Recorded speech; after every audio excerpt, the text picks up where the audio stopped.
اعوذ باللہ من الشیطان اللعین الرجیم بسم اللہ الرحمن الرحیم الحمدللہ رب العالمین والصلاة والسلام علی اشرف الانبیاء والمرسلین سیدنا و نبینا و حبیب قلوبنا و شفیع ذنوبنا و طبیب نفوسنا مولانا و مولا الثقلین جد الحسن والحسین ابی القاسم المصطفیٰ محمد صلی اللہ علیہ محمد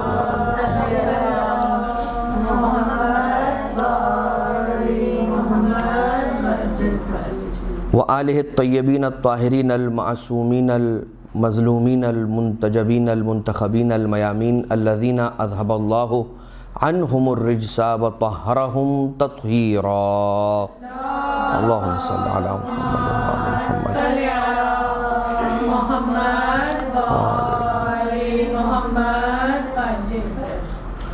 لا سیما علی الامام المنتظر والحجة الثانی عشر واللعنة الدائمة الباقیة علی اعدائهم ومنکری فضائلهم وغاصبی حقوقهم من الازل الى قیام یوم الدین اما بعد فقد قال سبحانہ وتعالی فی محکم کتابہ ومتقن خطابہ وقولہ الحق وهو اصدق القائلین بسم اللہ الرحمن الرحیم انک لعلی خلق عظیم۔ اذان محترم، ائمہ اطہار ائمہ معصومین علیہ الصلوۃ والسلام کی سیرت کے عنوان سے ایک سلسلے کا آپ کی خدمت میں آغاز کیا جا رہا ہے کہ اس میں ہر معصوم کے اعتبار سے ان کی سیرت کو لے کر اس سیرت مبارکہ کے کچھ پہلو آپ کے سامنے رکھنے کی کوشش کی جائے گی۔ اسی سلسلے میں سب سے پہلے رسالت مآب صلی اللہ علیہ وآلہ وسلم کا انتخاب کیا گیا۔ اللہم صلی علی محمد وعلی محمد۔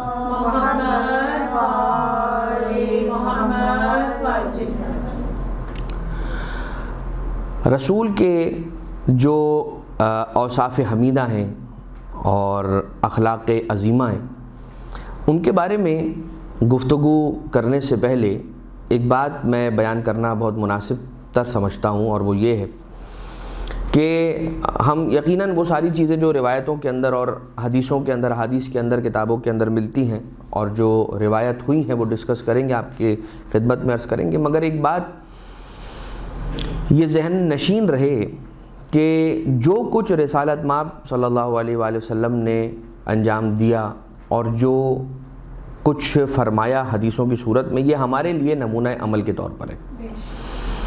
ان ساری چیزوں میں سے کچھ چیزیں یقیناً ایسی ہیں کہ جو ہمیں تعدیب کے لیے، ہمیں سکھانے کے لیے، ہماری تعلیم اور تدریس کے لیے ہیں، ورنہ رسول اکرم صلی اللہ علیہ وآلہ وسلم خود اس چیز سے بہت زیادہ بالاتر ہیں۔ یقیناً یہ وہ ہستیاں ہیں، تمام ہی ائمہ اطہار علیہ السلام کی جب ہم بات کرتے ہیں کہ ائمہ اطہار کون ہیں، تو وہ ہیں جنہیں پروردگار عالم نے اس زمین پر ہمیں اور آپ کو سکھانے کے لیے بھیجا ہے، اور ہمیں کس لیے بھیجا ہے؟ سیکھنے کے لیے بھیجا ہے۔ لہٰذا اس بات کا اندازہ ان ائمہ معصومین، ان معصومین علیہ الصلوۃ والسلام کی سیرت کا جائزہ لیتے ہوئے، مطالعہ کرتے ہوئے، ڈسکشن کرتے ہوئے یہ ذہن میں رکھنا بہت زیادہ ضروری ہے کہ ہم انہیں اپنے جیسا نہ سمجھنے لگیں۔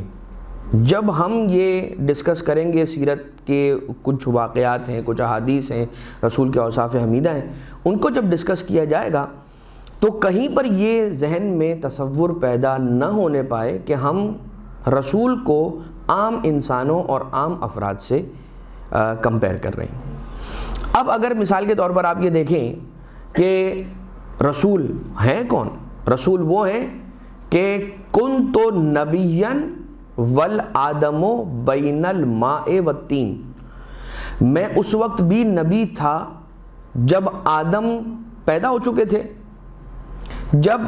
میں اس وقت بھی نبی تھا جب آدم خلق ہو رہے تھے، خلق ہو چکے تھے، روح ڈالی جا چکی تھی۔ نہیں، فرمایا ابھی آدم کی تخلیق کس فیز سے گزر رہی تھی، کس مرحلے سے گزر رہی تھی؟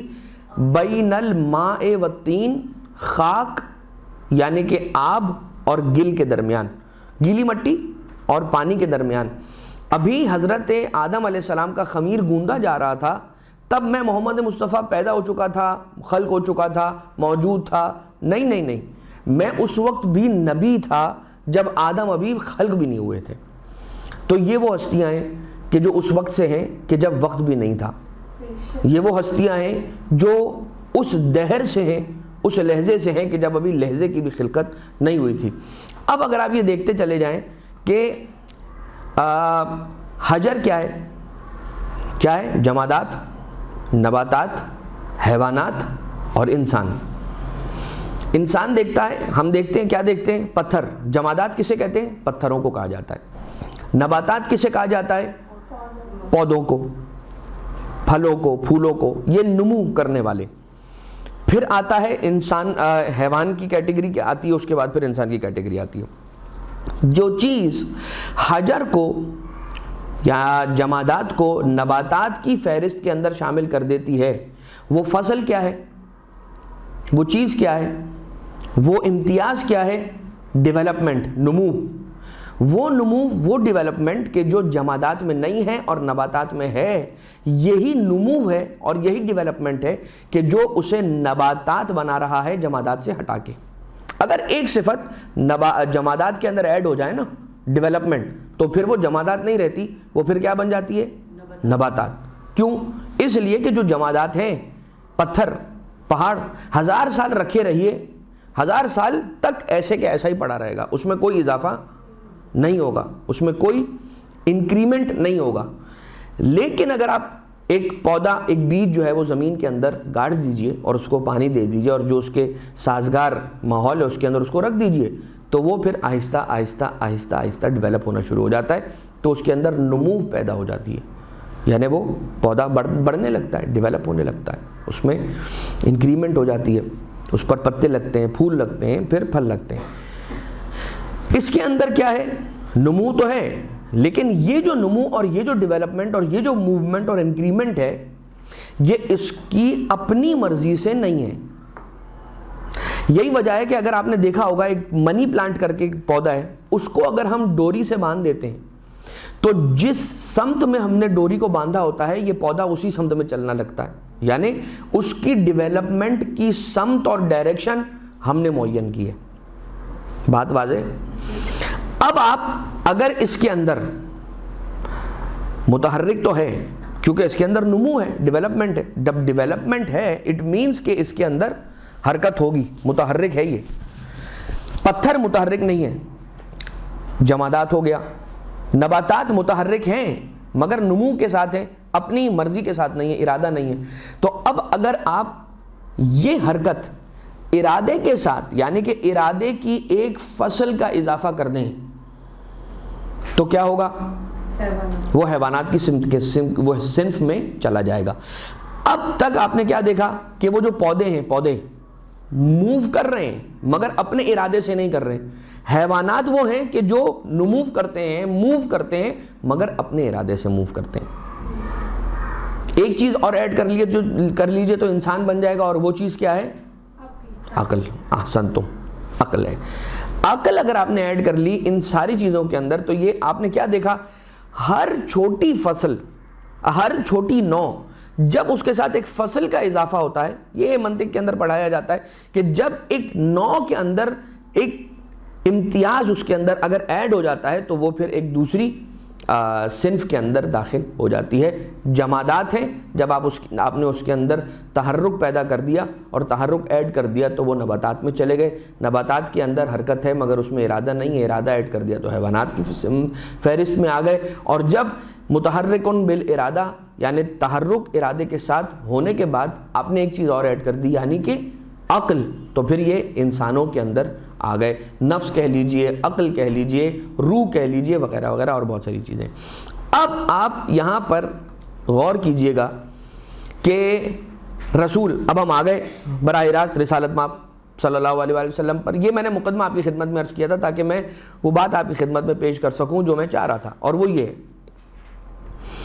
کہ اگر آپ دیکھیں تو رسالت مآب صلی اللہ علیہ وآلہ وسلم پر جو اعتراضات کیے گئے، ان کی وجوہات جو بھی رہی ہوں، چاہے وجہ بالکل اسمال سکیل پر اگر آپ دیکھیں تو یہ رہی ہو کہ یہ محمد وہ صلی اللہ علیہ وآلہ وسلم کے جو ہمارے ہی سامنے پلا بڑھا اور اب ہمارے ہی اوپر حکومت کر رہا ہے اور ہمیں اس کا حکم ماننا پڑے گا اور ہمیں اس کی بات ماننی پڑے گی، یہ باتیں ہوئیں. تو کچھ لوگوں نے کہا کہ ہم تمہارے سردار ہیں، تم ہمارے سردار کیسے بن سکتے ہو؟ اب اس کے لیے ہر کسی نے اپنے اپنے حربے استعمال کیے. کسی نے کہا کہ نعوذ باللہ جادوگر ہے، کسی نے کہا کہ نعوذ باللہ من ذالک یہ تو پڑھا لکھا نہیں ہے، نعوذ باللہ من ذالک ان کو لکھنا نہیں آتا، نعوذ باللہ من ذالک ان کو ریڈ کرنا نہیں آتا، نعوذ باللہ من ذالک جو کچھ بھی آپ سنتے چلے جائیں. ان میں سے ایک اعتراض تھا کہ یہ کیسا نبی ہے کہ یمشی فی الاسواق و یاکل. نعوذ باللہ من ذالک ان لوگوں نے رسالت مآب کے لیے یہ بات بھی کی کہ یہ کیسا نبی ہے کہ جو بازاروں میں چلتا پھرتا ہے جیسے ہم بازاروں میں چلتے پھرتے ہیں، وہ یاکل، اور ویسے ہی کھاتا پیتا ہے کہ جیسے ہم کھاتے پیتے ہیں.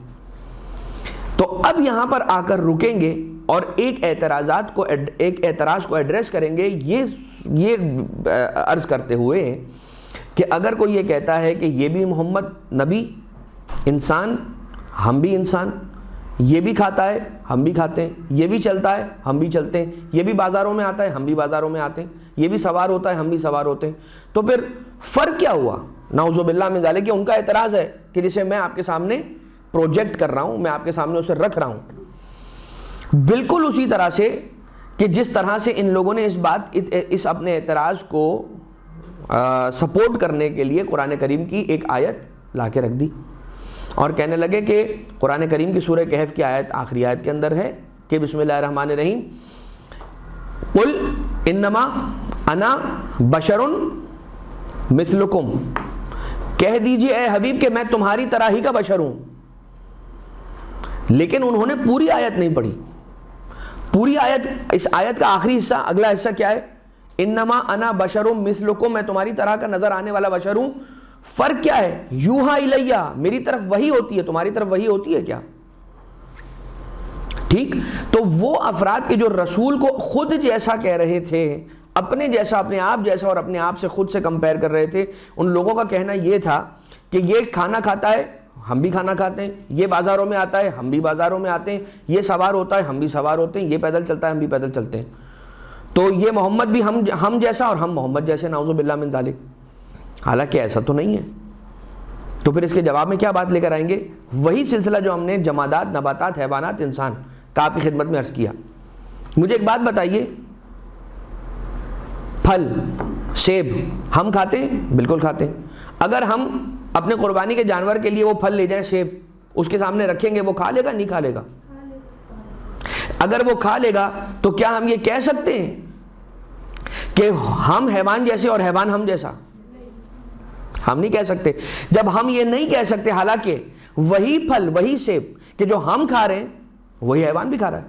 ارے بھائی، ہم بھی تو پیدل چلتے ہیں، حیوان بھی پیدل چلتا ہے، ہم بھی بیٹھتے ہیں حیوان بھی بیٹھتا ہے، ہم بھی سوتے ہیں حیوان بھی سوتا ہے، ہم بھی جاگتے ہیں حیوان بھی جاگتا ہے. تو کہہ دیجئے نا کہ ہم بھی حیوان جیسے اور حیوان بھی ہم جیسا.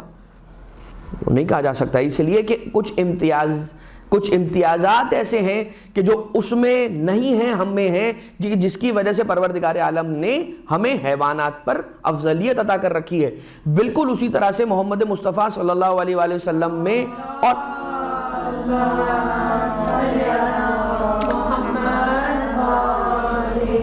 اور عام انسانوں میں بہت سارے فرق ہیں، اور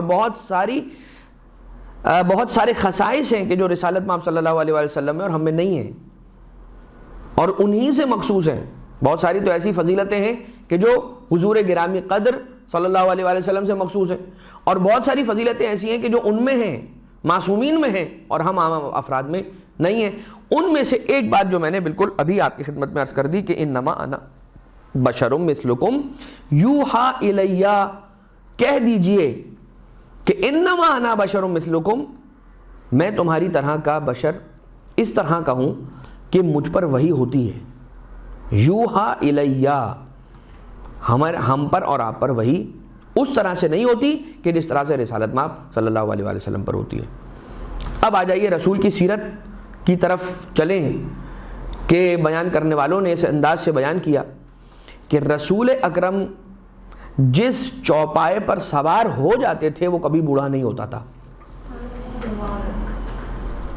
جس پتھر یا جس درخت کے قریب سے گزر جاتے تھے وہ آپ کو سلام کرنے لگتا تھا۔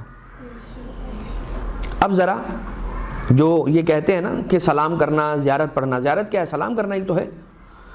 جو اسے بدعت کہتے ہیں یہ ان کے لیے بہت بڑا پیغام ہے کہ وہ پتھر اور وہ درخت کے جو رسول گرامی قدر کو اپنے آس پاس سے گزرتا ہوا محسوس کرتے تو رسول کو سلام کرنے لگتے تھے، وہ بدعت نہیں کر رہے ہیں، انسان بدعت کر رہا ہے، حالانکہ انسان اشرف مخلوقات ہے۔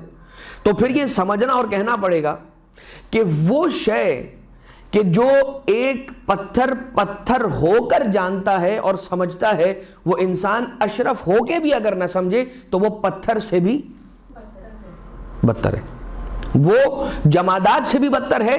ہاں، اور وہ درخت کے جو درخت رسول اکرم ایک شخص سے کہ جب وہ آیا اور رسول سے ایمان کی اور مومن کی نشانیاں پوچھنے لگا رسول سے، تو رسول نے فرمایا کہ دیکھو، اگر کوئی مومن ہو نا تو اس کی نشانی یہ ہوتی ہے کہ اگر اس طرح کے جو سامنے درخت موجود ہے، اس طرح کے کسی درخت سے کہے کہ چل کر میری طرف آ جاؤ تو وہ آنے لگے۔ ابھی یہ رسول کا جملہ مکمل نہیں ہوا تھا، وہ درخت چل کے رسول گرامی قدر کے قریب آ کر رک گیا۔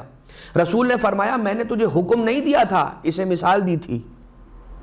رسول نے فرمایا کہ میں نے ابھی تجھے حکم نہیں دیا تھا، یعنی کہ اتباع محمد مصطفیٰ صلی اللہ علیہ وآلہ وسلم کا عالم نباتات اور جمادات کے اندر اتنا ہے کہ رسول اگر فرضی طور پر بھی کوئی بات کر رہے ہیں تو وہ اسے اپنے لیے قابل اطاعت سمجھ کر اس پر اطاعت کرنا شروع کر دیتے ہیں۔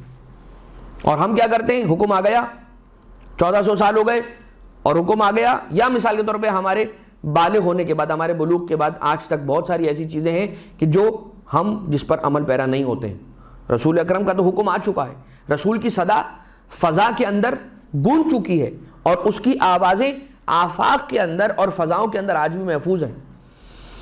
تو ہم پھر اپنے آپ کو انسان ثابت نہیں کر پاتے، ہم خود کو جمادات اور نباتات سے بھی بدتر دکھلا دیتے ہیں۔ تو جس پتھر یا جس درخت کے قریب سے رسول گزرتے تھے وہ سلام کرنے لگتا تھا۔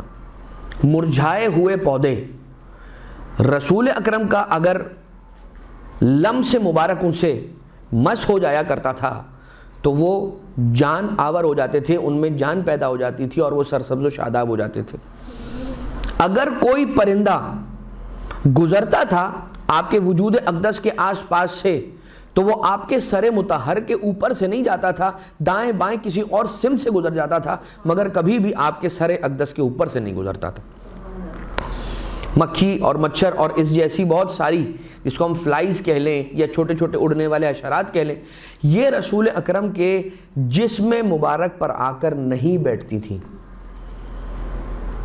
تو یہ کیا بتا رہی ہیں کہ ہم ہیں، جو ہم ہیں وہ کمتر ہیں، بہت کمتر ہیں، مگر ہمیں اندازہ ہے اور ہمیں معلوم ہے، پتہ ہے کہ یہ کون ہے اور ان کی تعظیم کیسے کرنا ہے۔ ہر کوئی اپنے اپنے اعتبار سے رسول اکرم کی تعظیم کرتا ہوا دکھائی دیا۔ رسول اکرم صلی اللہ علیہ وآلہ وسلم کی سیرت کے اندر ایک بات اور ملتی ہے اور روایتوں کے اندر یہ آیا ہے کہ حضور گرامی قدر کی ہیبت لوگوں پر، سامنے والوں پر اتنی زیادہ طاری ہوتی تھی کہ جو رسول سے ملاقات کے لیے آتا تھا وہ حضور کے سامنے کھڑے ہو کر کبھی رسول کی آنکھوں میں آنکھیں ملا کر بات نہیں کر پاتا تھا، رسول اکرم کے چہرے اقدس کی جانب نگاہ نہیں کر پاتا تھا، یعنی کہ رسول کے چہرے کو بھی نہیں دیکھ پاتا تھا اور رسول اکرم کی آنکھوں میں آنکھیں ڈال کر یا آنکھوں سے آنکھیں ملا کر نہیں رسول سے بات کر پاتا تھا۔ کبھی تو حضور اکرم صلی اللہ علیہ وآلہ وسلم کے قدم مبارک کے نشان، نقش قدم نرم زمین پر بھی نہیں بنتے تھے، اور کبھی ایسا ہوتا تھا کہ سخت پتھر پر بھی اگر رسول اکرم کا قدم مبارک آ جاتا تھا تو اس پر قدم مبارک کا نشان نقش ہو جاتا تھا۔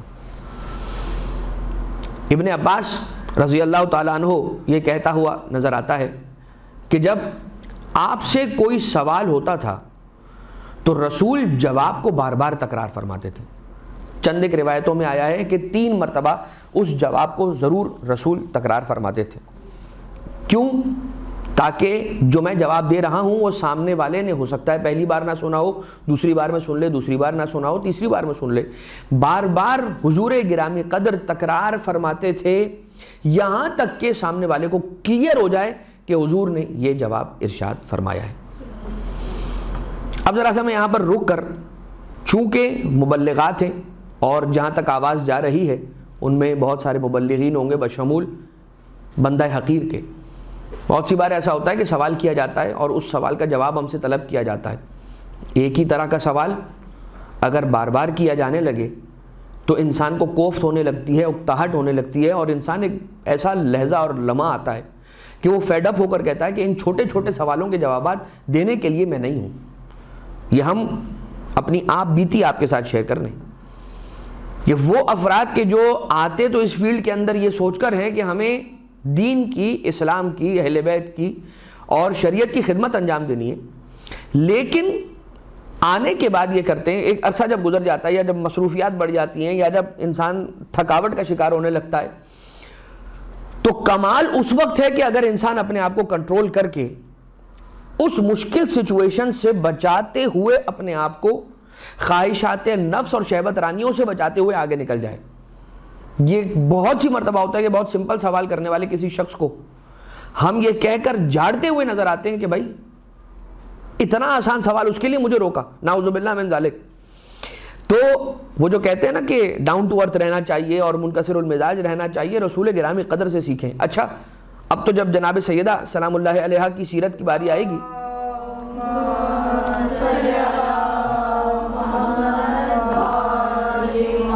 تو تب آپ کی خدمت میں ہم عرض یہ کر دیں گے کہ کس انداز سے جناب سیدہ سلام اللہ علیہا سے جب سوال ہوا تو بی بی نے جواب دیا، پھر سوال ہوا، پھر جواب دیا، پھر سوال ہوا، پھر جواب دیا، پھر سوال ہوا، پھر جواب دیا۔ تو سوال کرنے والی خاتون نے ایک مرتبہ شہزادی کونین سے، دختر پیغمبر سے یہ پوچھ لیا کہ بی بی میں آپ کو شاید تنگ کر رہی ہوں، آپ مجھ سے تنگ نہ ہو جائیے گا، میں آپ سے بار بار سوال کر رہی ہوں۔ تو بی بی نے ارشاد فرمایا کہ اگر کوئی شخص کسی کا بوجھ اٹھا کر کسی بلند مقام پر لے جا کر رکھ دے تو کیا یہ اسے زحمت دے رہا ہے یا اس کے لیے رحمت اور خیر کا باعث بن رہا ہے؟ تو اس خاتون نے کہا کہ اس کے لیے رحمت کا باعث ہے۔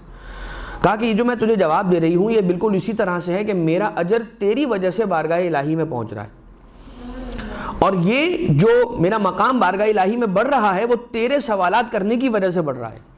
اب وہ بی بی کہ جو رسول کی بیٹی ہیں، وہ کہ جو سیدۃ النساء العالمین ہیں، جو خاتون جنت کی شہزادی ہیں، جنت کی ملکن ہیں، مالکن ہیں، ان کے لیے یہ بات، تو پھر یہ کیا ہے؟ یہ ہمارے اور آپ کے لیے ہے کہ وہ بی بی ہمیں سمجھا رہی ہیں کہ حوصلہ۔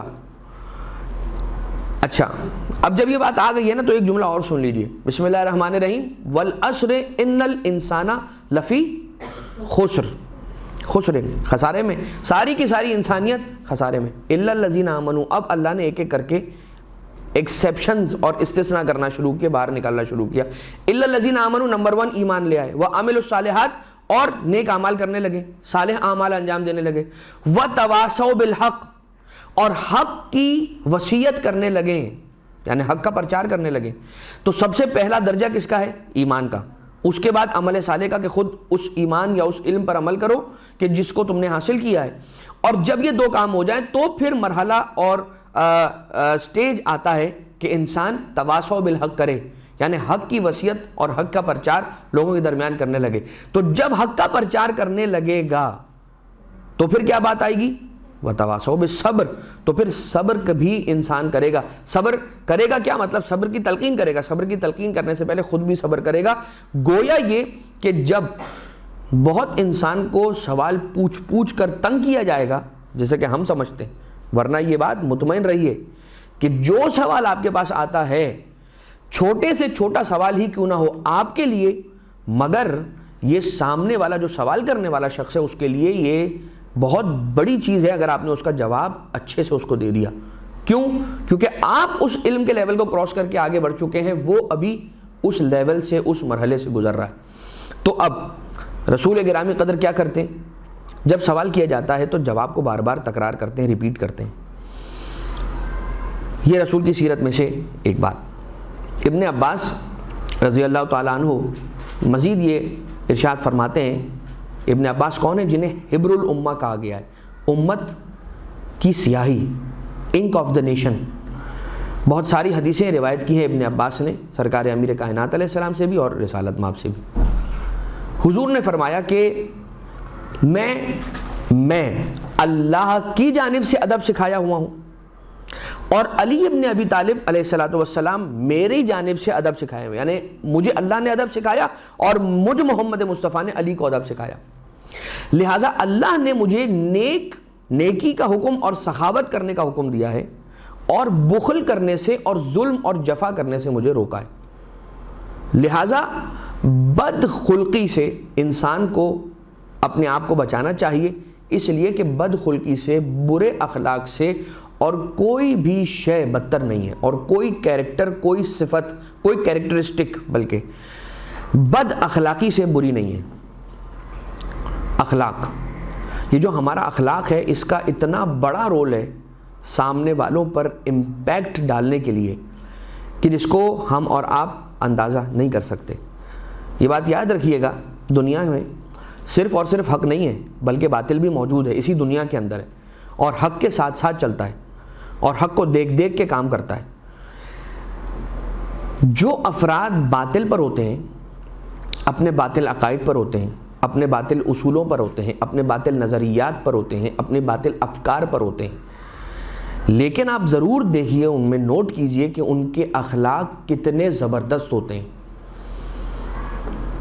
اور بہت سے افراد جن کو آپ سمجھتے ہیں کہ غلط راستے پہ جا رہے ہیں، کیونکہ آپ جانتے ہیں کہ ان کی فکر کیا ہے، ان کا نظریہ کیا ہے، ان کا دین کیا ہے، ان کا باطل راستے پر چلنا. میں ظاہر سی بات ہے جزئیات میں تو نہیں جاؤں گا، چیزوں کو اسپیسیفائی تو نہیں کروں گا، نہیں میں کر سکتا ہوں، لیکن اشارے کنایے میں اگر میں عرض کروں آپ کی خدمت میں تو بہت سی جگہیں ہم دیکھتے ہیں کہ ہم سمجھتے ہیں کہ ہمارا فلاں رشتہ دار، ہمارا فلاں دوست، ہمارا فلاں اقربا میں سے کوئی قریبی غلط راستے پہ جا رہا ہے اور باطل فکر کی طرف بڑھ گیا ہے.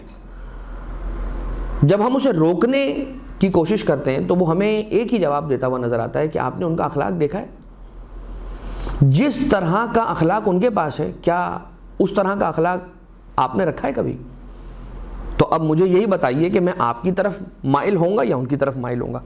یہ بات اتنی زیادہ امپورٹنٹ ہے کہ جب سائیکالوجی پڑھائی جاتی ہے اور سائیکالوجی کے سائنسز کے اندر جو سکھایا جاتا ہے، اس میں جب کسی دنیا کے مشکل ترین سائیکالوجیکل سرکمسٹینسز کے اندر موجود کسی انسان کو کنٹرول کرنے کی بات ہوتی ہے نا، کہ اس پر پہلے کنٹرول حاصل کیا جائے گا پھر اس کا علاج کیا جائے گا. اگر انسان کو اس پر کنٹرول ہی حاصل نہیں ہے، یعنی کہ سامنے والا جو سائیکالوجیکلی ill ہے، میں اس کا علاج کرنا چاہتا ہوں، میں کس طرح سے علاج کروں گا؟ پہلے اس پر اپنا کنٹرول حاصل کروں گا. میں کنٹرول حاصل ہی نہیں کر سکتا اگر وہ میری بات نہ سنے. تو اس میں یہ سکھایا جاتا ہے، چاہے وہ چائلڈ سائیکالوجی ہو، چاہے وہ ایڈلٹس کی سائیکالوجی ہو، یہ ضرور سکھایا جاتا ہے. سب سے پہلا اصول یہ کہ آپ نے اپنا ایٹیکیٹ، اپنے مینرز، اپنا ایٹیٹیوڈ اس شخص کی طرف ایسا رکھنا ہے کہ وہ یہ فیل کرنے لگے کہ میرے لیے اس دنیا میں اس سے زیادہ ہمدرد اور کوئی نہیں ہے. یہی وجہ ہے کہ جب انسان کا اخلاق اس طرح کا ہوتا ہے تو پھر وہ شخص آپ سے اتنا قریب ہو جاتا ہے کہ وہ آپ کی بات سننے پر آمادہ ہو جاتا ہے. دنیا میں لوگوں کو ڈسٹریکٹ کرنے کے لیے اور ڈیریل کرنے کے لیے جو سب سے بڑا حربہ استعمال کیا جاتا ہے اور سب سے بڑا ویپن آج یوز ہو رہا ہے وہ ہے اخلاق، وہ ہے گڈ ایٹیکیٹس. میں گڈ ایٹیکیٹس کے ذریعے سے اپنے معاشرے کے جوانوں کو اپنی جانب مائل کر کے ان کو غلط راستے پر لا سکتا ہوں. خیر، اب یہ پوری داستان ہے، اس کے لیے بہت سارے مثالیں ہیں، اس کے لیے بہت سارے تجربات ہیں کہ جن کو پیش کیا جا سکتا ہے، لیکن چونکہ یہ ہمارا موضوع نہیں ہے تو اس کو صرف میں آپ کی خدمت میں اشارہ کر کے آگے بڑھ رہا ہوں. اس پر آپ خود ہی غور کیجئے گا تو بہت ساری چیزیں آپ کے سامنے کھلتی چلی جائیں گی اور اس کے دریچے آپ کے سامنے واضح ہوتے چلے جائیں گے. اب آ جائیے انس ابن مالک کا ایک قول. وہ یہ کہتا ہے کہ میں نے رسول اکرم کی 9 سال تک خدمت انجام دی ہے. 9 سال تک میں رسول گرامی قدر صلی اللہ علیہ وآلہ وسلم کی خدمت میں حاضر رہا ہوں، مگر کبھی کسی کام میں انہوں نے میرے عیب نہیں نکالے اور کبھی انہوں نے مجھ سے یہ نہیں کہا کہ تمہیں یہ میں نے نہیں کرنے کا کہا تھا تم نے کیوں کیا. انس ابن مالک اب بہرحال صحابی رسول ہیں، تو وہ کیا کہہ رہے ہیں کہ میں نے 9 سال رسول کی خدمت کی ہے مگر کبھی رسول کی زبان مبارک سے اپنے لیے کوئی نیگیٹو بات نہیں سنی۔ اچھا، اب یہ تو یقیناً پازیٹیوٹی کے اوپر ہے، انسان اس دنیا کے اندر اپنے اندر پازیٹیوٹی پیدا کر کے بہت ساری چیزوں کو تبدیل کر سکتا ہے، چینج کر سکتا ہے، ایک اچھا ایفیکٹ اپنی زندگی کے اندر لا سکتا ہے اگر پازیٹیوٹی کا قائل ہو جائے، اگر پازیٹیوٹی کی مدد لے۔ ورنہ تو ہم لوگ، ہمارا معاشرہ، ہماری یہ سوسائٹی اس بات کی طرف بہت زیادہ انکلائنڈ ہے کہ اگر میں کسی کے پاس کسی کی برائی لے کر جاتا ہوں، میں کہوں فون کر کے السلام علیکم کیسے ہو دوست، ٹھیک ہو، میں تم سے ملنے کے لیے آنا چاہ رہا ہوں، ہاں ضرور آ جاؤ، تو فلاں چیز لے آنا، ذرا سموسے لے آنا، رول لے آنا، ہم بیٹھیں گے، میں چائے بنا دوں گا۔ بیٹھے ہیں تو کیا بات ہو رہی ہے؟ تمہیں پتہ ہے فلاں نے یہ کیا، تمہیں پتہ ہے فلاں نے فیس بک پہ یہ سٹیٹس لگایا تھا، تمہیں پتہ ہے واٹس ایپ پہ آج اس کے یہ سٹیٹس لگا تھا، ہاں وہ تو ایسا ہی ہے۔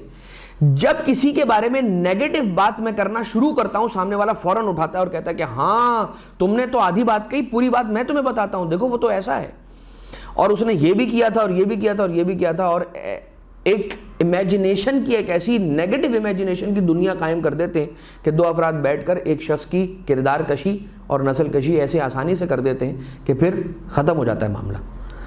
تو ہم کیا کہتے ہیں، آپٹیمسٹک نہیں ہیں، ہم پیسمسٹک ہیں، ہماری اپروچ بہت زیادہ پیسمسٹک ہے۔ یہی وجہ ہے کہ بہت سارے کاروبار اس ہمارے معاشرے کے اندر ایسے چل رہے ہیں کہ جو آپٹیمسٹک نہیں ہے، جو پیسمسٹک اپروچ کے اوپر بیس کرتے ہیں، یہی وجہ ہے کہ وہ کاروبار چل رہے ہیں، کیونکہ ہم پیسمسٹک اپروچ کے ماننے والے، ہم بری خبروں پر فوراً ریئیکٹ کرتے ہیں، اچھی خبریں ہمیں ہلاتی نہیں ہیں۔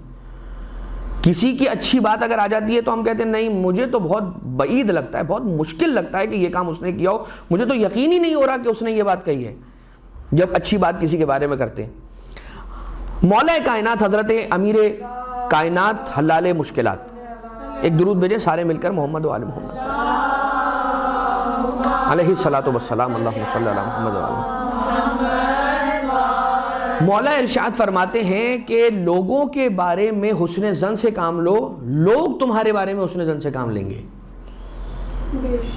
ہم کیا کر رہے ہوتے ہیں دوسروں کے بارے میں؟ سوء ظن سے کام لے رہے ہوتے ہیں نا، ان کی غیبت میں، ان کی ایبسنس میں۔ بہت سارے ہمارے کام ایسے ہوتے ہیں کہ ہم چاہتے ہیں کہ جب وہ کام لوگوں تک ہمارے پہنچیں تو لوگ اس سے نیگیٹو امپیکٹ نہ لیں، پازیٹیو امپیکٹ لیں۔ ہم یہ چاہتے ہیں یا نہیں چاہتے ہیں کہ ہمارے اس کام کو کوئی غلط نہ سمجھے، صحیح سمجھے، ہماری فلاں جگہ جانے کو کوئی غلط انداز سے نہ لے، صحیح انداز سے لے، ہماری فلاں طرح کی بات کرنے کو کوئی نیگیٹیولی نہ لے، پازیٹیولی لے۔ ہم چاہتے ہیں یا نہیں چاہتے؟ جب ہم یہ چاہتے ہیں اپنے لیے تو یہ دوسروں کے لیے کیوں نہیں چاہتے کہ یہ کہا جائے؟ اب یہاں پر ایک وہ جملہ کہ جو انس ابن مالک بھی کہتے ہیں، اور آپ کو حدیثوں کے اندر یہ بات جا بجا متواتر احادیث اور روایتوں کے اندر ملے گی کہ رسول اکرم صلی اللہ علیہ وآلہ وسلم جس مقام سے گزر جاتے تھے، جس کوچے سے گزر جاتے تھے، وہ کوچہ کئی دنوں تک معطر رہتا تھا اور اس سے خوشبو غائب نہیں ہوتی تھی، خوشبو اڑتی نہیں تھی، خوشبو جاتی نہیں تھی۔ یہی وجہ ہے کہ 2-3 دن کے بعد بھی اگر لوگ اس کوچے سے گزرتے تھے تو کہتے تھے کہ رسول گرامی قدر صلی اللہ علیہ وآلہ وسلم کا گزر کچھ دن قبل۔ اس گلی سے ضرور ہوا ہے، رسول ہمارے اس گلی سے ضرور گزرے ہیں، آپ کی خوشبو۔ اب ذرا رک کر یہ سوچیے کہ رسول جس گلی سے گزر جائیں وہ معطر ہو جائے تو رسول جنہیں اپنے کاندھوں پر بٹھا دیں ان کا کیا عالم ہوگا؟ رسول جنہیں اپنی زلفیں تھما دیں ان کا کیا عالم ہوگا؟ رسول جن کے لیے ناقہ بن جائیں ان کی عظمت کیا ہوگی؟ ٹھیک ہے، رسول سفر میں ہیں اور رسول نے فرمایا کہ گوسفند ذبح کیا جائے گا، اور سفر کے دوران بھوک لگی ہے اور کھانے کا وقت ہوا ہے تو رسول نے فرمایا کہ گوسفند ذبح کیا جائے۔ اب جو اصحاب رسول ہیں نا، ان میں سے ایک نے کہا کہ یا رسول اللہ اس گوسفند کو ذبح میں کروں گا، دوسرے نے کہا یا رسول اللہ اس کی کھال میں اتاروں گا، تیسرے نے کہا یا رسول اللہ اسے پکانے کا کام میرے ذمہ داری ہے۔ تو حضور اکرم صلی اللہ علیہ وسلم فرماتے ہیں کہ لکڑیاں میں جمع کر کے لے کر آؤں گا. اب آپ ذرا دیکھیے ذبح کرنا، اب یہ تو رسول کی پارٹیسپیشن ہے، ٹھیک ہے کہ رسول نے دیکھا کہ ایک کام ہے ذبح کرنا، ایک نے ذبح کرنے کی ذمہ داری لے لی، ایک نے کھال اتارنے کی ذمہ داری لے لی، ایک نے پکانے کی ذمہ داری لے لی. میں کون سی ذمہ داری لے رہا ہوں؟ میں لکڑیاں کاٹ کے لے کر آنے کی ذمہ داری لیتا ہوں. میں لکڑیاں آپ کو لا کر دوں گا تاکہ آپ لوگ اس لکڑیوں کو جلا کر اس پر اس گوشت کو پکا سکیں. جب اصحاب نے یہ سنا تو ایک مرتبہ تل ملا اٹھے.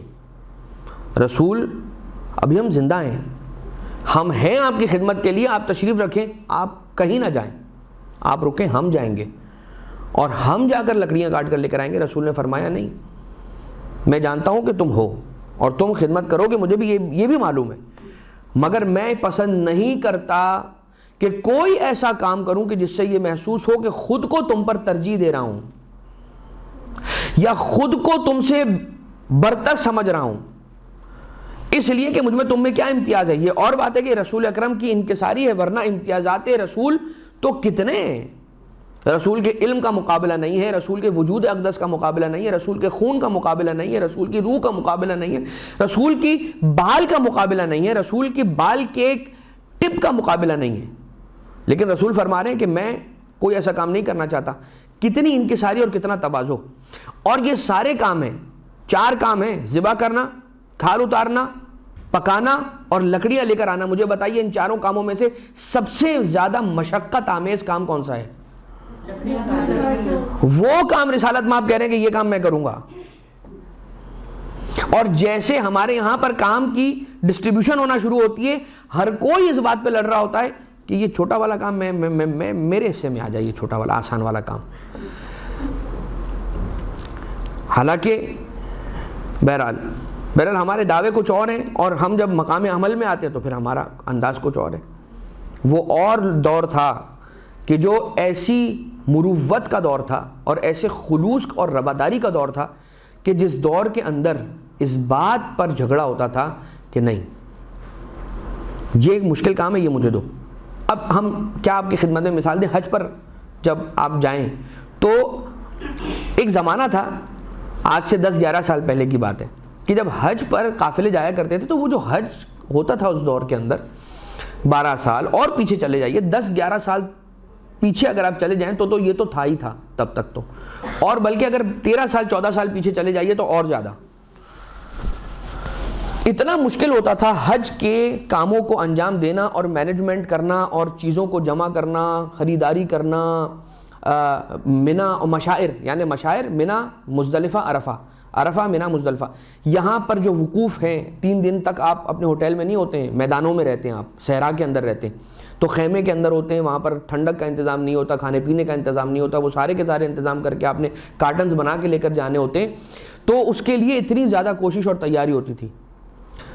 تو سفر انسان کو کیسے بتا دیتا ہے کہ کون کھرا ہے کون کھوٹا ہے، کہ جو مشقت آمیز کام ہوتا تھا وہ کچھ افراد آگے بڑھ کر فوراً لپک کر اسے لے لیتے تھے اور ان کو فرق نہیں پڑتا تھا کہ آسان کام دیا جا رہا ہے یا مشکل کام دیا جا رہا ہے. تو سفر میں پتہ چلتا ہے، اور سفر میں بھی نہیں، ایسے سفر میں نہیں، آسان سفر میں نہیں، مشکل سفر میں انسان کا پتہ چلتا ہے کہ اگر مشکل سفر کریں گے آپ نا تو اس میں پتہ چلے گا. آج کل کے جو آرام دہ اور آسائش آمیز سفر ہے اس میں بھی بہت کچھ لوگوں کا پتہ چل جاتا ہے. اگر کسی کے ساتھ کمرہ شیئر کر لیں آپ، کسی کے ساتھ اگر کھانے کا ٹیبل ہی شیئر کر لیں تو پتہ چل جاتا ہے، کسی کے ساتھ گاڑی کی سیٹس اگر آپ شیئر کر لیں تو بھی پتہ چل جاتا ہے سفر کے اندر. لیکن جتنا مشقت آمیز سفر ہوتا ہے اتنا انسان اور زیادہ کھلتا چلا جاتا ہے. رسالت میں آپ نے ارشاد یہ فرمایا کہ میں لکڑیاں کاٹوں گا. حضور اکرم کے اخلاق والا صفات، شب جمعہ ہے، مسجد قباء ہے، رسول نے افطار کرنا چاہا اور رسول نے فرمایا کہ کوئی پینے کی چیز اگر ہو تو وہ میرے لیے لے آئی جائے. اوس ابن خولی انصاری یا اوس ابن خولی، اب یہ وہ خولی نہیں ہے، یہ دوسرا خولی ہے. اوس ابن خولی الانصاری یعنی انصار میں سے تھا.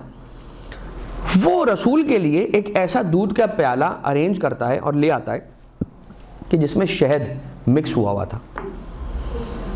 رسول اللہ صلی اللہ علیہ وسلم نے اس دودھ کے پیالے کو اپنے لبوں سے لگایا اور جیسے ہی محسوس کیا کہ صرف دودھ نہیں ہے، شہد ملا ہوا ہے، تو رسول نے ارشاد فرمایا کہ یہ کیوں کیا میرے ساتھ کہ میں نے جب تم سے ایک چیز مانگی تھی تو مجھے 2 چیزیں ملا کر تم نے دے دی؟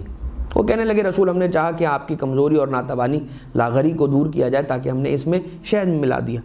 رسول نے فرمایا کہ میں تمہارے لیے حرام قرار نہیں دیتا، یعنی کہ عام انسانوں کے لیے، عام بندہ بشر اپنے امتیوں کے لیے رسول فرماتے ہیں کہ میں اسے حرام قرار نہیں دیتا، تمہارے لیے حرام قرار نہیں دیتا۔ یعنی یہ رسول ہمارے لیے آسانی کر رہے ہیں، کہہ رہے ہیں کہ کہیں ایسا نہ ہو کہ میری اس حدیث کو سن کر آج سے لوگ دودھ میں روح افزا ملانا مثال کے طور پہ ختم کر دیں، حالانکہ ایسا ہونے والا نہیں ہے۔ وہ کہیں گے کہ روح افزا نہیں تو جامع شیریں ملا لیں، لیکن بہرحال جو بھی سلسلہ ہے، رسول یہ فرما رہے ہیں کہ میں تمہارے لیے اسے حرام قرار نہیں دیتا، تم اللہ کی نعمتوں سے استفادہ کرو۔ رسول کے جو مرتبے سوا ہیں تو ان کی پھر امتحانات اور ان کی مدارج وہ بھی سوا ہیں۔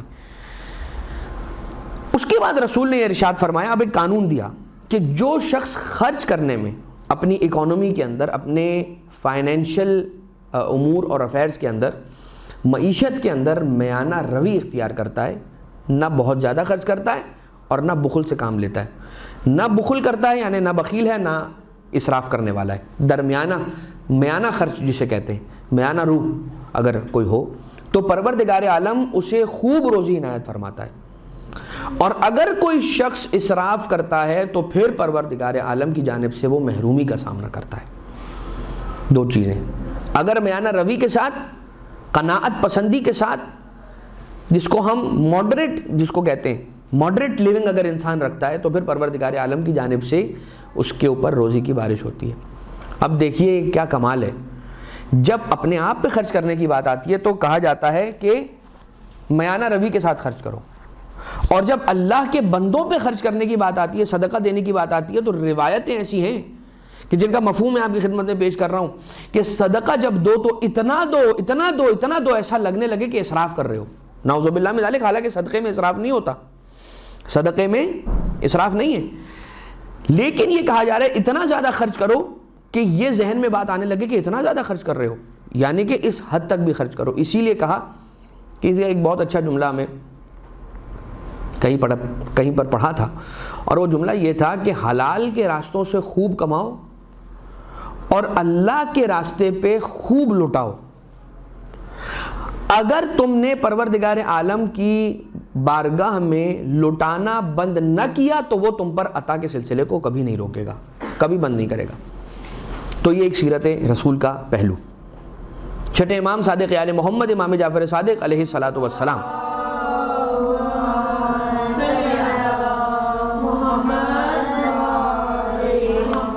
کی ایک حدیث کہ جس میں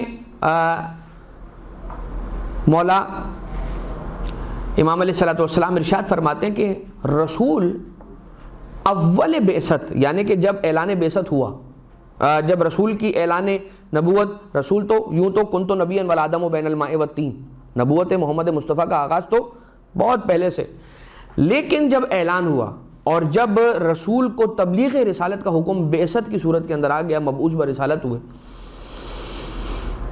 تو یہ کہا جاتا ہے کہ ایک مدت تک رسول نے پے در پے روزے رکھنا ایسے شروع کر دیے تھے، یعنی روزانہ رسول کا روزہ ہوتا تھا، اور لوگوں نے یہ سمجھنا شروع کر دیا تھا کہ اب یہ جو سلسلہ رسول کے روزوں کا شروع ہوا ہے یہ کبھی ختم ہونے والا نہیں ہے، رسول اس سلسلے کو ترک نہیں کریں گے، کوئی دن ہو، کوئی ایسا موقع ہو، رسول روزے سے ہوتے تھے ہر روز، بعثت اول بعثت کے بعد۔ پھر کچھ عرصہ گزرا تو پھر ایک ایسا دور آیا کہ رسول ایک مدت تک ایک دن چھوڑ کر ایک دن روزہ اختیار کرنے لگے، جو کہ سنت حضرت داؤد علیہ السلام تھا۔ پھر ایک ایسا دور آیا کہ رسول مہینے کے ایام 20 کے اندر روزے رکھنے لگے، یعنی کہ 13، 14 اور 15، جنہیں ایام 20 کہا جاتا ہے۔ اور پھر مہینے کی پہلی جمعرات، اچھا یہ دور گزرا۔ پھر ایک ایسا دور آیا کہ رسول کے روزوں کا سلسلہ اور کم اس طرح سے ہونے لگا کہ اول یعنی ماہ جو بھی قمری مہینہ ہوتا تھا اس کا پہلا جمعرات، اس قمری مہینے کا آخری جمعرات، اور اس کے درمیانی دہائی، یعنی کہ جو اس کے درمیان کے 10 دن تھے، ان درمیانی 10 دنوں میں کا پہلا بدھ، اس میں رسالت مآب روزہ رکھا کرتے تھے۔ اس طرح سے 3 روزے رسول کے ہر مہینے میں ہونے لگے، یہاں تک کہ رسول اس دنیا سے پردہ فرما گئے اور رسول چل بسے۔ یہ انداز تھا رسول اکرم کی عبادتوں کا اور رسول اکرم کے صلی اللہ علیہ وآلہ وسلم آپ کے روزوں کا۔ مولا رضا علیہ الصلوۃ والسلام سے ایک روایت منقول ہے،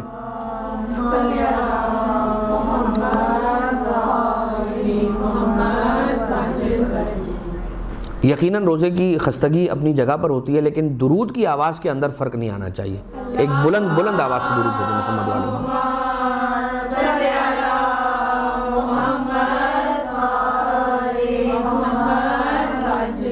جس فریکوینسی کے ساتھ درود بھیجتے ہیں اگر وہ فریکوینسی کم بھی ہو جائے تو مسئلہ نہیں ہے، کم درود بھلے بھیجیں، لیکن جب بھیجیں تو ایسے بھیجیں کہ فرشتے یہ کہیں کہ یہ لوگ دل سے درود پڑھ رہے ہیں۔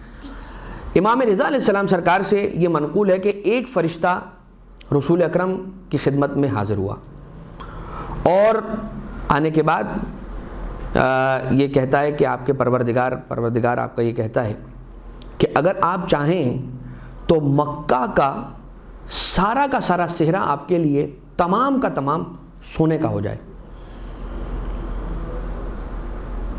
اور یہ سارا کا سارا جو ہے وہ مٹی جو ہے، یہ ریت جو ہے وہ سونے میں تبدیل ہو جائے، مکہ کی جتنی ریت ہے وہ ساری کی ساری سونے میں تبدیل ہو جائے۔ حضور اکرم نے اپنا سر مبارک آسمان کی طرف اٹھا کر یہ عرض فرمایا کہ خدایا میں چاہتا ہوں کہ ایک دن سیر رہوں اور ایک دن بھوکا رہوں۔ اب آپ ذرا دیکھیے گا کہ رسول کو چیز آفر کیا کی جا رہی ہے کہ پورے مکہ کے جتنے صحرا ہیں یعنی جتنی ریت ہے وہ سارا کا سارا سونا بن جائے، اور رسول یہ فرما رہے ہیں کہ مجھے یہ نہیں چاہیے بلکہ مجھے یہ چاہیے کہ ایک دن میں سیر رہوں اور دوسرے دن میں بھوکا رہوں۔ کیوں؟ تاکہ جس دن سیر رہوں اس دن تیری حمد کروں اور جس دن بھوکا رہوں اس دن تجھ سے سوال کروں۔ یہ رسول اکرم صلی اللہ علیہ وسلم کی سیرت ہے۔ آپ ارشاد یوں فرماتے ہیں، جب ایک مرتبہ حضور گرامی قدر سے یہ سوال ہوا کہ یا رسول اللہ آپ کی ریش مبارک سفید ہو گئی اور بہت جلدی سفید ہو گئی، تو فرمایا مجھے سورہ ہود، سورہ واقعہ، سورہ مرسلات اور سورہ نبا یعنی کہ سورہ اما یتساءلون، ان 4 سوروں نے مجھے بوڑھا کر دیا۔ کیوں بوڑھا کر دیا؟ اس لیے کہ ان سوروں کے اندر جو قیامت کی نشانیاں اور امتوں پر عذاب کے احوال کو ذکر کیا گیا ہے، اس ذکر کو پڑھنے اور سننے کے بعد مجھ محمد مصطفیٰ کی ریش داڑھی سفید ہو گئی۔ یہ انداز ہوتا ہے اس شخص کے لیے کہ جس کے ایمان کی یہ کیفیت ہو۔ ہم دیکھتے ہیں کہ بہت سارے افراد مولا کے روضے پر جا کے جب اذن دخول کی تلاوت کرتے ہیں، پروردگار ہم سب کو ائمہ اطہار علیہ السلام کے روضے کی زیارت نصیب فرمائے۔ ہم دیکھتے ہیں کہ ایسے افراد ہوتے ہیں کہ جو اذن دخول کی تلاوت کر رہے ہوتے ہیں، تو کچھ افراد ایسے ہوتے ہیں کہ جو بس کچھ افراد تو اذن دخول کی تلاوت ہی نہیں کرتے، بس ایسے ہی چلے جاتے ہیں، اور وہ کچھ افراد یہ کہتے ہیں بھائی ہمارے دادا کا گھر ہے، ہم سادات ہیں، ہمارے دادا کا گھر ہے اور ہمیں اپنے گھر میں جانے، اپنے دادا کے گھر میں جانے کے لیے اجازت کی ضرورت تھوڑی ہے۔ تو آپ کے دادا اور آپ کے جد کا گھر ہو بات بالکل ٹھیک ہے، لیکن یہ ایٹیکٹ اور یہ احترام اپنی جگہ پر برقرار رہتا ہے کہ آپ اگر اپنے جد کے گھر میں بھی داخل ہو رہے ہیں تو کم سے کم یہ تو کہیں گے نا کہ میں اندر آ جاؤں، بس وہی ہے اذن دخول۔ تو ہم یہ کہتے ہیں کہ جب بہت سی مرتبہ ایسا ہوتا ہے کہ آپ ایسے افراد کو دیکھتے ہیں کہ جو اذن دخول پڑھتے ہوئے رو رہے ہوتے ہیں، کچھ افراد ہوتے ہیں ان کا گریہ اور زیادہ ہوتا ہے، شدید ہوتا ہے۔ ایک ایسے عالم ہیں کہ جن کا واقعہ قصص و خواتر کے اندر شیخ عبد المحتدی بحرانی نے لکھا ہے کہ پڑھتے پڑھتے وہ بے ہوش ہو کے گر جاتے تھے، پھر انہیں لے کر باہر جایا جاتا تھا اور تازہ ہوا انہیں دی جاتی تھی تو پھر وہ ہوش میں آتے تھے، اور پھر وہ اسی طرح سے جاتے تھے اور مولا امیر علیہ السلام کی اس ایوان طلع سے داخل ہو کے زری والے کمرے کے بالکل ساتھ چوکھٹ کے کھڑے ہو کر اذن دخول کی پھر تلاوت کرنا شروع کرتے تھے، اور تلاوت کرتے کرتے کرتے کرتے اذن دخول پڑھتے پڑھتے پڑھتے ان پر ایک ایسی کیفیت طاری ہو جاتی تھی کہ جس کے بعد وہ بے ہوش ہو کے گر پڑتے تھے، اور انہیں پھر اٹھا کے لے آیا جاتا تھا، یہاں تک کہ کئی ایک مرتبہ ایسا ہوتا تھا کہ ان کی حاضریوں کے اندر وہ زری والے کمرے میں مشرف ہی نہیں ہو سکتے تھے، اندر داخل ہی نہیں ہو سکتے تھے، اور ان کی یہی زیارت ہوتی تھی، وہ مکمل کر کے اپنے گھر چلے آتے تھے۔ تو کیا ہوتا ہے، یہ کیوں ایسا ہوتا ہے؟ ہمارے ساتھ ایسا کیوں نہیں ہوتا؟ اس لیے کہ ہمیں وہ معرفت اور ہمیں وہ ایمان کی جو کرنیں ہیں نا وہ حاصل نہیں ہیں، اس کا ذائقہ ہم نے نہیں چکھا، ہمیں نصیب نہیں ہوا۔ اچھا تو کیسے چکھیں؟ ایک بات ہمیشہ یاد رکھیے گا، اہل بیت اطہار علیہ السلام سے قریب ہونے کا طریقہ یہ ہے کہ ان سے لو لگائی جائے۔ اہل بیت اطہار علیہ السلام سے قریب ہونے کا طریقہ یہ ہے کہ ان کے بارے میں پڑھا جائے۔ اہل بیت اطہار علیہ السلام سے قریب ہونے کا طریقہ یہ ہے کہ ان کی سیرت کو اٹھا کر اس کا مطالعہ کیا جائے۔ اہل بیت اطہار علیہ السلام سے قریب ہونے کا طریقہ یہ ہے کہ ان کے بارے میں سوچا جائے۔ اچھا میرے پاس یہ کچھ بھی نہ ہو تو پھر میں کیا کروں؟ اگر مجھے صرف اتنا پتا ہے کہ اہل بیت اطہار ہیں اور ان سے قریب ہوا جا سکتا ہے اور وہی پروردگار عالم سے قرب کا ذریعہ ہے سب سے بڑا، تو میں کیا کروں گا؟ سلام۔ بہت اچھی بات ہے، بہت اچھی بات ہے کہ میں انہیں سلام پیش کروں گا۔ اور اگر میں انہیں سلام نہیں پیش کر پاتا یا کوئی اور وجہ ہوتی ہے کہ مجھے نہیں معلوم کہ بھائی سلام کرنا ہوتا ہے، السلام علیکم یا ابا عبداللہ کہنا ہوتا ہے، تو صرف میرے دل کے اندر یہ خیال، میرے دل کی یہ خواہش، میرا یہ ارمان کہ میں اہل بیت اطہار علیہ السلام سے قریب ہو جاؤں، بہت اچھی بات فرمائی کہ سلام، اس میں کوئی شک نہیں ہے کہ جب انسان اہل بیت اطہار علیہ السلام کی خدمت میں سلام عرض کرتا ہے السلام علیکم ورحمۃ اللہ وبرکاتہ، وہ اپنی موجودگی کا ان کی بارگاہ میں ریکارڈ مینٹین کر رہا ہوتا ہے کہ میں ہوں، السلام علیکم میں ہوں۔ آپ فقیر کو دیکھتے ہیں، کچھ فقیر ایسے ہوتے ہیں کہ بڑے بلنٹ ہوتے ہیں، بہت کھل کے مانگ رہے ہوتے ہیں۔ بہت فقیر کچھ ایسے ہوتے ہیں کہ جو ہر فقیر کا ایک الگ انداز ہوتا ہے۔ کچھ فقیر ہوتے ہیں آپ ان کو دیکھیں گے کہ اگر آپ کہیں پر بیٹھے ہیں نا، یہ ایک الگ موضوع ہے کہ آ کے جب آپ کوئی بیٹھا ہو کھا رہا ہو اس کو آ کے دیکھنا اور اس طرح کی چیزیں کرنا، یہ کیسا ہے، یہ ایک الگ بات ہے۔ اگر کوئی مجبور ہے اور آ کر سوال کر رہا ہے تو بہت اگر اخلاق اور خلیق ہوگا نا تو وہ آ کے بس یہ کرے گا السلام علیکم السلام علیکم، بس یہ کرے گا، آپ کے ساتھ آ کے کھڑا ہو جائے گا اور آپ کو بار بار سلام کرے گا۔ آپ یہ سمجھ لیجئے کہ ہم بارگاہ اہل بیت اطہار علیہ السلام میں، بارگاہ معصومین علیہ السلام میں اسی طرح کے فقیر ہیں۔ یہ میں اس وقت آپ کو تصور کرنے کا کہہ رہا ہوں جب آپ زیارت پڑھتے ہیں نا، تو یہ تصور کیا کریں کہ میرا جب سلام جا رہا ہے، جو میں الفاظ کہہ رہا ہوں، میں الفاظ تو کئی ہزاروں میل دور سے کہہ رہا ہوں، یہ الفاظ پہنچ رہے ہیں نا ان تک۔ تو اگر میں بیٹھ کر دل میں زیارت کے الفاظ پڑھتا رہوں گا تو نہیں پہنچیں گے۔ تو جو میرے دل میں پڑھے ہوئے زیارت کے الفاظ ہیں وہ پہنچ رہے ہیں، تو جو میرے دل میں آنے والی خواہشیں فرمائشیں ہیں وہ نہیں پہنچیں گی، سب پہنچیں گی۔ تو پھر کمی کہاں ہے؟ میرے یقین میں کمی ہے، میرے عقیدے میں کمی ہے، میرے ایمان میں کمی ہے، میرے یقین میں کمی ہے۔ رسالت مآب فرما رہے ہیں کہ میں نے یہ سورے پڑھے اور میری داڑھی سفید ہو گئی، میری ریش سفید ہو گئی، یعنی کہ بہرحال رسول کے ایمان کا کیا تقابل، کس سے آپ میچ کریں گے؟ کوئی ہے ہی نہیں ایسا ایمان کہ جس کے کہ رسول کا ایمان فلاں کے ایمان کے جیسا نہیں۔ تو بس انسان یہ سمجھ لے کہ ہم کچھ قریب ہونے کی کوشش کریں، رسول پروردگار عالم کے اتنا قریب، اگر ہم رسول سے قریب ہو جائیں تو سمجھ لیں کہ ہم اللہ سے اتنے قریب ہو گئے۔ ہم یہ کہتے ہیں نا کہ بھائی آپ نے فلاں بادشاہ کا دامن تھاما ہوا ہے، ہم آپ کا دامن تھام لیں گے کہ ہماری تو اس بادشاہ تک رسائی نہیں ہے، اگر تو ہم کیا کریں؟ ہم اس تک رسائی حاصل کر لیں جس کی اس بادشاہ تک رسائی حاصل ہے۔ اب ذرا یہ دیکھیے گا، نبی کا سامنا ایک بدو عرب سے ہوا، ایک عرابی سے ہوا، جس کو عرابی کہا جاتا ہے، بدو کہا جاتا ہے جس کو، ایک عرابی سے رسول کا آمنا سامنا ہو گیا، اور جیسے ہی اس نے رسول کو دیکھا تو اپنی ردا اس نے رسول کے اوپر ڈالی اور رسول کو اپنی جانب کھینچ لیا، اور فوراً وہ رسول کے گلے میں اس طرح کا اثر پیدا کر گئی کہ جب وہ چادر، وہ ردا رسول کے گلوئے مبارک سے ہٹی ہے تو اس پر نشان تھا، اثر تھا اس چادر کا، اور وہ رسول کو کھینچتا جاتا تھا، اور وہ عربی بدو عرب یہ کہتا جاتا تھا کہ مجھے اللہ کے مال میں سے عطا کرو، مجھے اللہ کے مال میں سے عطا کرو، وہ اللہ کا دیا ہوا جو آپ کے پاس ہے اس میں سے مجھے عطا کرو۔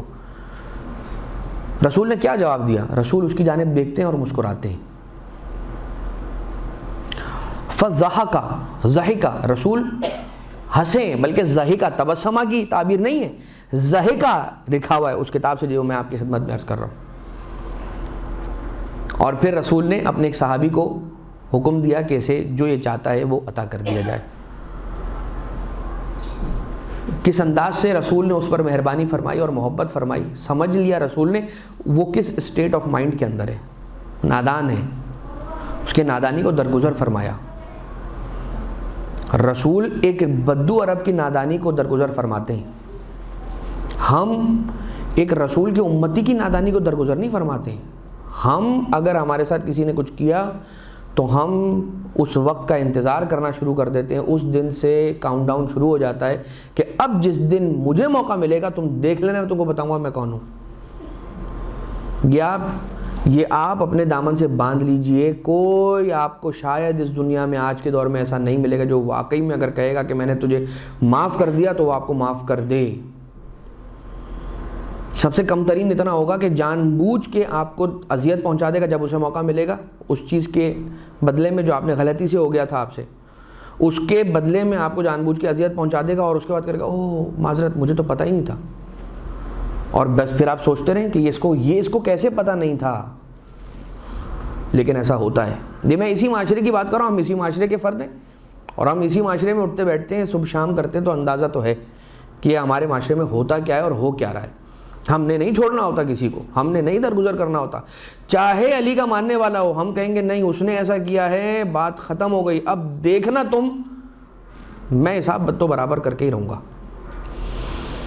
ابو سعید خدری ایک بڑے صحابی ہیں، انہوں نے کہا لا یسأل شیئا الا آتاہ، کوئی ایسی چیز نہیں ہے جو رسول سے سوال کیا جائے اور وہ رسول عطا نہ کریں. پھر فرمایا کہ کان رسول اللہ اذا سرہ الامر استنار وجہہ کأنہ دارت القمر. رسول جب مسرور ہو جاتے تھے نا، جب خوش ہو جاتے تھے کسی امر پہ، کسی چیز پہ، کسی بات پہ، حضور کو کسی چیز سے خیر خوشی ہوتی تھی تو رسول کا چہرہ منور ہو جاتا تھا اس طرح سے کہ جیسے چاند چمک رہا ہو. ایسے رسول اکرم صلی اللہ علیہ وسلم کا چہرہ چمکنے لگتا تھا. کأنہ دارت القمر، کہ ہو بہو چاند ہو. اچھا اب یہ کہنے والے نے کہا ہے، حقیقی تعبیر یہ تھوڑی ہے. اس لیے کہ رسول کے چہرہ اقدس کو چاند سے شباہت دینا میں سمجھتا ہوں ناانصافی ہے، کیونکہ وہ چہرہ انور کہ جس چہرے کی نور کی بھیک سے چاند اپنے لیے روشنی حاصل کرتا ہو، اس کے چہرے کو آپ چاند سے تشبیہ دیں گے؟ بلکہ چہرہ تو بہت بلند بات ہے جن کے قدم اقدس کی نور کی روشنی سے چاند چمکتا ہو. وَكَانَ رسول اللہ صلی اللہ علیہ وسلم اذا رأى ما يحب، کہ رسول وہ چیز جب بھی دیکھا کرتے تھے کہ جو رسول کو پسند تھی، محبوب تھی، تو فرمایا کرتے تھے قال الحمد للہ الذی بنعمتہ تتم الصالحات. حمد ہے اس خدا کی. جب رسول کوئی ایسی چیز پاتے تھے جو رسول کی محبوب چیز ہو، پسندیدہ چیز ہو، تو رسول فرماتے تھے حمد ہے اس خدا کی الذی بنعمتہ تتم الصالحات، وہ اللہ کہ جس کی نعمتوں کے ذریعے سے صالحات اپنے تمام کو پہنچتی ہیں.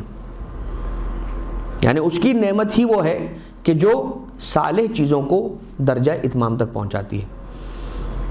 جب رسول کے آداب مجلس کی جانب دیکھا گیا رسول کی سیرت کے اندر، تو یہ بات پائی گئی کہ جب رسول کسی مجلس کے اندر جاتے تھے اور بیٹھتے تھے تو اللہ کو یاد کر کے بیٹھتے تھے، جب اٹھنا چاہتے تھے تو اللہ کو یاد کرتے ہوئے اٹھ جایا کرتے تھے.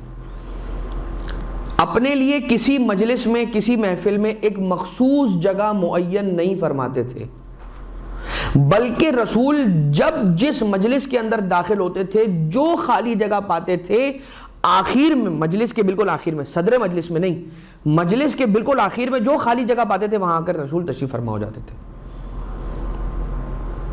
اب کیا کریں گے؟ وہ فلاں دیوار کے ساتھ تو ہماری جگہ ہے، وہ فلاں جگہ، فلاں درمیان میں تو ہماری جگہ ہے، وہ فلاں کونا تو ہمارا ہے. مسجد کے اندر یہ ہوتا ہے یا نہیں ہوتا ہے؟ اور خاص طور سے ہمارے بزرگان یہ کام انجام دیتے ہوئے نظر آتے ہیں، اور بہت سی جگہ تو نادانی ہو رہی ہوتی ہے، ایسا فیل ہوتا ہے کہ جیسے چھوٹے بچوں کی طرح سے اس جگہ پر لڑ رہے ہیں کہ یہ جگہ میری تھی تم بیٹھ گئے، اور یہ تو یہاں تو میں اتنے سالوں سے بیٹھ رہا ہوں، تمہیں کیا پتا کہ etcetera etcetera and so on and so forth. بزرگان ہیں، یقیناً ان کا احترام کرنا ہمارا فرض ہے، ضروری ہے، لیکن جو چیز بہتری کے لیے وہ پیش کی جا رہی ہے انہیں کی اجازت سے ہاتھوں کو جوڑ کر، کہ رسول اپنے لیے کوئی جگہ معین نہیں فرماتے تھے، اور آتے تھے تو مجلس میں جو جگہ خالی پاتے تھے وہاں تشریف فرما ہو جاتے تھے۔ آپ کی معاشرت پر، یعنی رسول اکرم صلی اللہ علیہ وسلم کا، رسول کا لوگوں سے ملنا جلنا، میل جول ہر ایک کے ساتھ اسی طرح سے تھا کہ ہر کوئی یہ سمجھتا تھا کہ رسول مجھ سے بہت زیادہ نزدیک ہیں، رسول کی دوستی فلاں سے نہیں، مجھ سے بہت زیادہ، دیکھا مجھ سے کتنی اچھی طرح سے ملے۔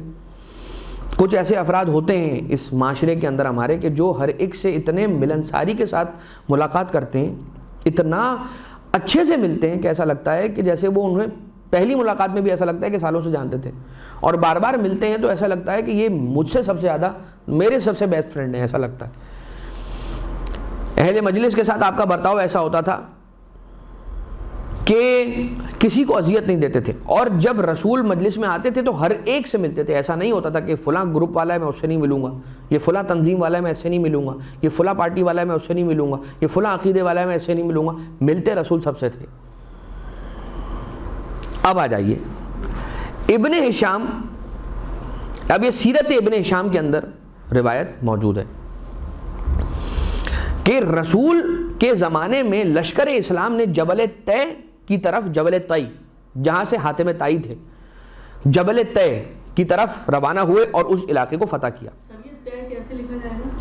طوا اور یا طی،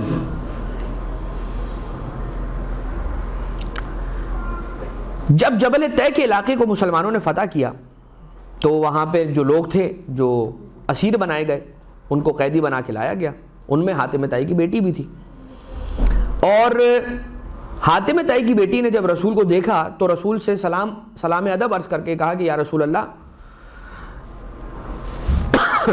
ہم پر یہ احسان کیجئے کہ اللہ آپ پر احسان کرے گا، ہمارے ساتھ نیکی کا سلوک اس طرح سے کیجئے کہ ہمیں آزاد کیجئے، اس لیے کہ میرا باپ مر چکا ہے، میں یتیمہ ہو چکی ہوں، اور میرا بھائی فرار ہو چکا ہے، شام کی طرف چلا گیا ہے، تو اب میں اکیلی ہوں اور میرا کوئی سہارا نہیں ہے، آپ مجھ پر احسان کریں، پروردگار آپ پر احسان کرے گا۔ رسول ایک دن خاموش رہے، پھر دوسرے دن خاموش رہے، پھر تیسرے دن جب رسول قیدیوں سے ملاقات کرنے کے لیے تشریف لائے تو رسول کے ساتھ مولا کائنات علیہ السلام موجود تھے۔ مولا کائنات علیہ السلام نے پھر حاتم طائی کی بیٹی سے یہ کہا کہ جو تمہارا تقاضا تھا وہ پھر سے جو رسول اکرم کے سامنے پیش کرو۔ تو جب تقاضا دوبارہ سے پیش کیا تو رسول اکرم نے فرمایا کہ میں کسی امانت دار قافلے کا انتظار کر رہا ہوں، جیسے ہی مجھے کوئی قافلہ ایسا ملتا ہے کہ جس کے ساتھ میں تمہیں بھیج سکتا ہوں تو میں تمہیں تمہارے اہل کی جانب اور اہل و عیال کی جانب بھیج دوں گا۔ یہ کس کے ساتھ رسول کا برتاؤ ہے؟ کفار کے خانوادے کے ساتھ اور کفار کی بیٹیوں کے ساتھ۔ رسول کا یہ انداز تھا کہ کفار کی بیٹیوں کے ساتھ رسول نے اس انداز سے رویہ اختیار کیا اور روش اور سلوک رکھا، حسن سلوک رکھا، مگر جو رسول زادیاں تھیں ان کے ساتھ کیسا ظلم روا رکھا گیا، ان کے ساتھ کیسا ظلم کیا گیا۔ اب یہاں پر آخر میں دو مختصر ترین واقعات ہیں جو آپ کی خدمت میں عرض کر دینا چاہتا ہوں، اور ان سے رسول کی سیرت کا بھی اندازہ ہوتا ہے اور رسول کی لوگوں پر جانفشانی کا اندازہ ہوتا ہے۔ یہ روایت خصال شیخ صدوق کے اندر ہے، چھٹے امام علیہ السلام سے یہ روایت آئی ہے، نقل ہوئی ہے، مولا سے روایت ہوئی ہے کہ ایک شخص رسول کے پاس آیا، اس کا لباس، اچھا جب وہ آیا اس عالم میں آیا کہ اس کا لباس بوسیدہ ہو چکا تھا، پھٹ چکا تھا۔ مولا کائنات علیہ السلام نے، رسول نے مولا کائنات علیہ السلام سے یہ حکم دے کر کہا، 12 درہم دیے رسول نے مولا کائنات کو اور کہا جاؤ علی بازار جاؤ اور بازار جا کر اس شخص کے لیے لباس خرید کر لے آؤ۔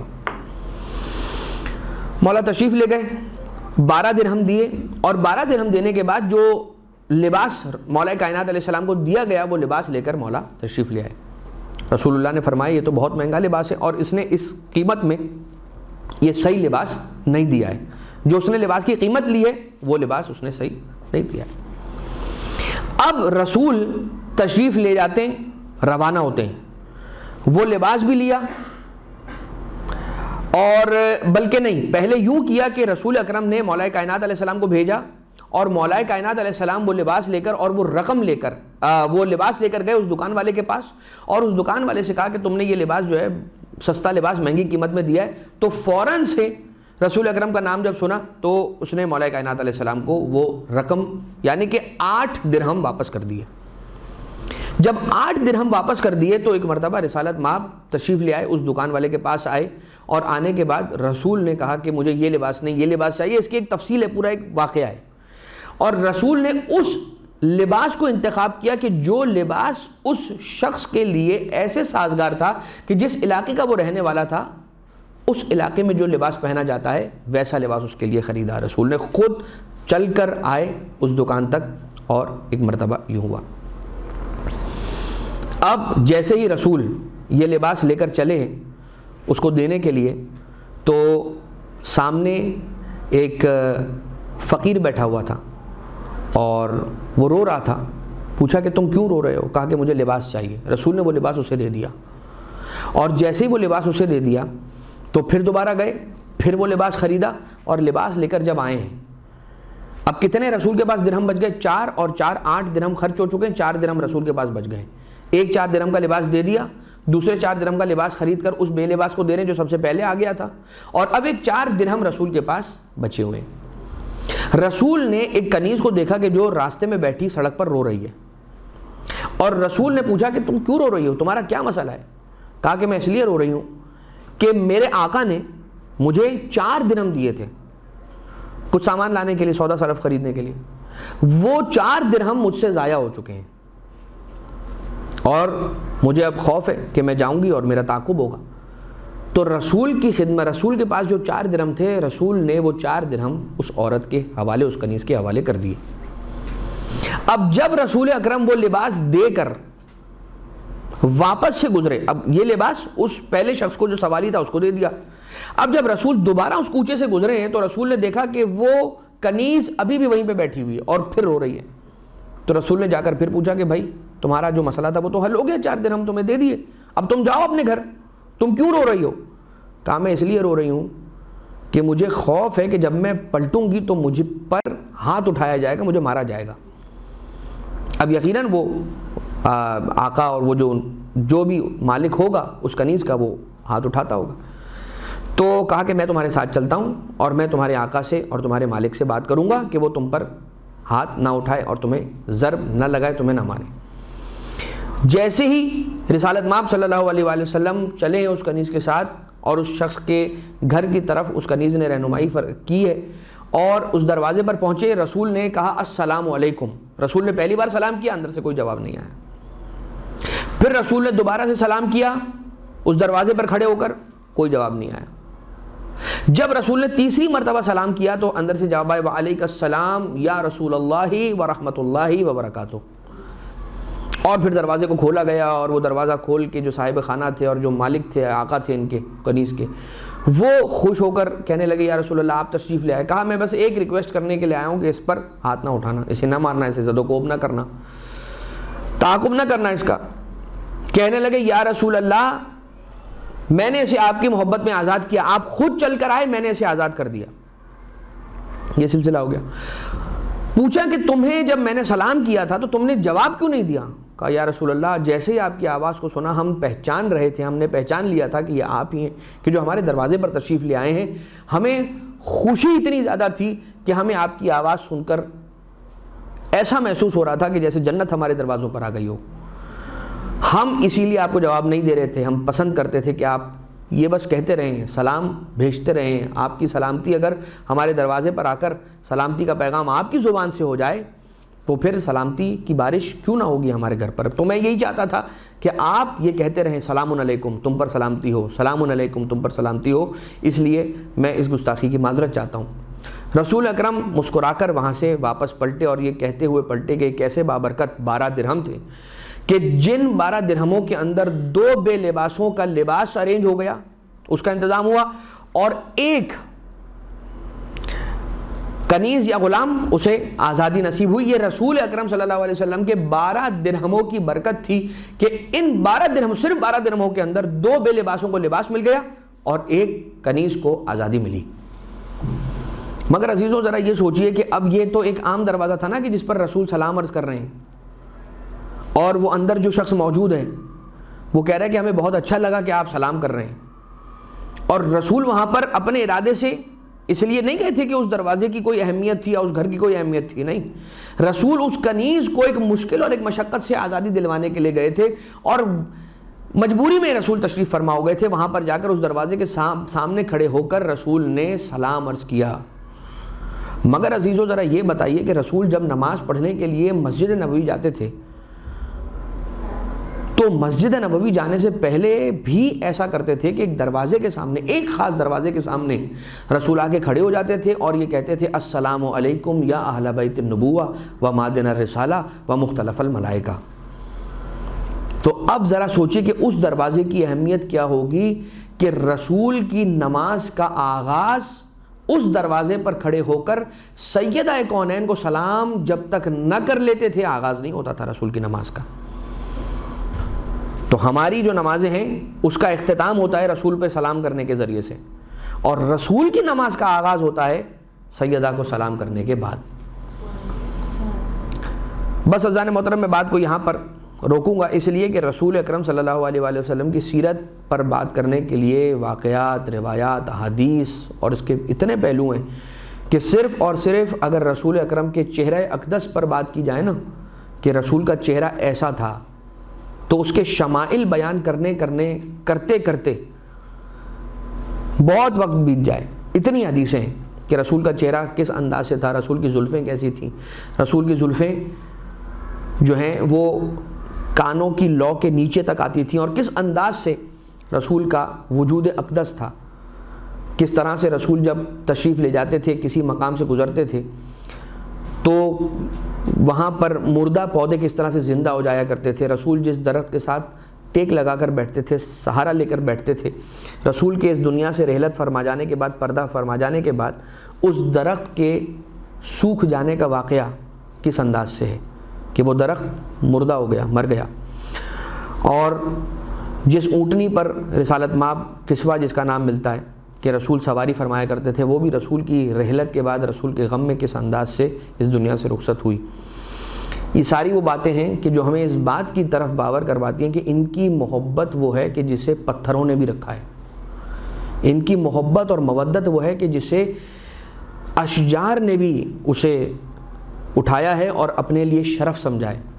ان کی محبت وہ ہے کہ جسے ملائکہ نے رکھا، ان سے خدا نے محبت رکھی. تو پھر ہم بھی ان اہل بیت اطہار علیہ الصلوۃ والسلام سے محبت رکھیں اور اس مودت اور محبت میں آن بآن اضافے کی کوشش کرتے رہیں، اور پروردگار عالم سے بھی یہی دعا طلب کرتے رہیں کہ بار الہ تو غیب کا مالک ہے، تو غیب کا جاننے والا ہے، تو غیب پر دسترس رکھنے والا ہے، تو قدرت کاملہ رکھنے والا ہے. پروردگارہ ان سارے دلوں پر جو سلطنت ہے وہ تیری ہے، ان سارے دلوں پر جو اختیار ہے وہ تیرا ہے. بار الہ ان دلوں پر اہل بیت اطہار علیہ السلام کی حکومت کو قائم فرما، ان دلوں میں اہل بیت اطہار علیہ السلام کی محبت کو جاگزی فرما، ہماری نسلوں میں مودت اہل بیت اطہار علیہ السلام کو قائم و دائم و جاری و ساری فرما. پروردگارہ جب اس دنیا سے رخصت ہوں تو اس عالم میں رخصت ہوں کہ نبی اور اولاد نبی، علی اور اولاد علی ہم سے راضی ہو. صاحب الامر علیہ الصلوۃ والسلام کے ظہور میں تعجیل فرما، ہمیں اپنے آقا و مولا کے اعوان و انصار میں شمار فرما. ربنا تقبل منا انک انت السمیع العلیم بجاہ محمد و آلہ الطیبین الطاہرین.